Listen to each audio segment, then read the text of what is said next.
എൻ്റെ പേര് ആലിയ നിസാം എന്നാണ്. ഞാൻ എടുത്തേക്കുന്ന കോഴ്സ് ACC ആണ്. ട്രിപ്പിൾ ഐനെ പറ്റി പറയുകയാണെങ്കിൽ ഇവിടുത്തെ ഫാക്കൽറ്റീസും മെൻറ്റേഴ്സും ഒരുപാട് നല്ല രീതിയിൽ തന്നെ സപ്പോർട്ട് ചെയ്തിട്ടുണ്ട്. ഓരോ സബ്ജക്റ്റ് ഓരോ പേപ്പേഴ്സ് പാസ്സാവാനായിട്ട് മെൻറ്റേഴ്സ് ത്രൂ ഔട്ട് എപ്പം ടെക്സ്റ്റ് ചെയ്താലും കോൾ ചെയ്താലും ഒക്കെ നല്ല രീതിയിൽ റിപ്ലൈ തന്നിട്ടുണ്ട്. ഫാക്കൽറ്റീസും എത്ര ബിസി ആണെങ്കിലും ഒരുപാട് ഗൈഡ് ചെയ്തിട്ടുണ്ട്. പിന്നെ ഇപ്പോൾ പാസ്സായ പേപ്പർ FM ആണ്. അപ്പം FM-ന് ടോണി സാറായിരുന്നു. സാറിൻ്റെ തന്നെ ഫാക്കൽറ്റി നോട്ട് ഉണ്ടായിരുന്നു. അത് വെച്ചിട്ടാണ് പഠിച്ചതും. പിന്നെ അല്ലാതെ കെപ്ലാൻ BPP ഒന്നും ഫോക്കസ് ചെയ്തിട്ടില്ല. സാറിൻ്റെ തന്നെ നോട്ടായിരുന്നു. ക്യാമ്പസ് സജസ്റ്റ് ചെയ്തത് ഞാൻ ന്യൂസിലൂടെ കണ്ടായിരുന്നു ആദ്യമായിട്ട്. പിന്നെ ക്യാമ്പസിനെ കുറിച്ച് ഫർദർ യൂട്യൂബിലൊക്കെ നോക്കി. പിന്നെ പാസ് പേഴ്സൻ്റെ ഒക്കെ നോക്കിയായിരുന്നു, ഓരോ സ്റ്റുഡൻസിൻ്റെ ഒക്കെ.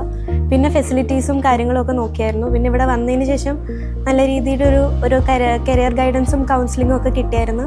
അങ്ങനെയാണ് പിന്നെ ക്യാമ്പസിലേക്ക് വന്നത്. Thank you.